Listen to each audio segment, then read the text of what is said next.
आम्ही युतीबाबत सकारात्मक आहोत. वरिष्ठ पातळीवर या संदर्भात निर्णय घेतला जाईल. प्रदेश स्तरावर जो निर्णय होईल तो अंतिम असेल असं मत ठाणे भाजप निवडणूक प्रभारी निरंजन डावखरे यांनी व्यक्त केले. सोमवारी भाजप कोर कमिटीची बैठक भाजपच्या ठाणे जिल्हा विभागीय मुख्यालयात पार पडली. त्यावेळी डावखरे यांनी ठाण्यातील शिवसेना भाजप युतीबाबत महत्त्वपूर्ण माहिती दिली.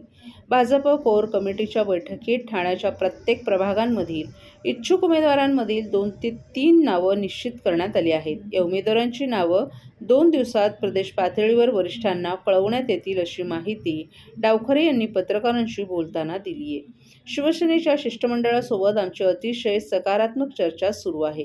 त्यांच्या प्रस्तावावर दोन्ही बाजूंनी देखील चर्चा झाली आहे.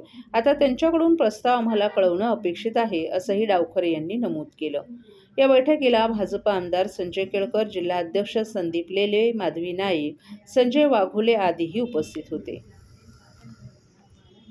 आम्हाला प्रत्येक ठिकाणी आपले जे इच्छुक उमेदवार आहेत आणि जे स्ट्रॉंग कंटेंडर्स आहेत यांची 2-2, 3-3 नावं ही आम्हाला प्रदेशाला सूचित करायची आहे. त्या दृष्टिकोनाने आजची ही बैठक पार पडली आणि त्याच्यामुळे त्या पद्धतीने उमेदवार कुठले कुठले इच्छुक आहेत याच्या संदर्भातलं प्रदेशाला या उद्या परवापर्यंत सूचित केलं जाईल. युतीच्या बोलणी बैठक झाली, त्यानंतर पुन्हा बैठक झाली का? काही बोलणी पुढे सरकली काय?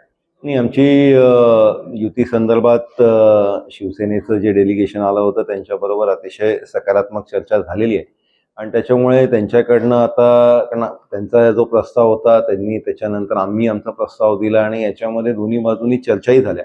आता त्यांच्याकडनं त्यांनी आम्हाला पुढच्या ज्या त्यांचा प्रस्ताव आहे हे त्यांनी आम्हाला कळवणं हे अपेक्षित आहे. या संदर्भात त्यांच्याशीही चर्चा चालू आहे. मला वाटतं आज उद्यामध्ये त्यांचं आपल्याला या संदर्भात कॉन्क्रीट असा प्रस्ताव येईल.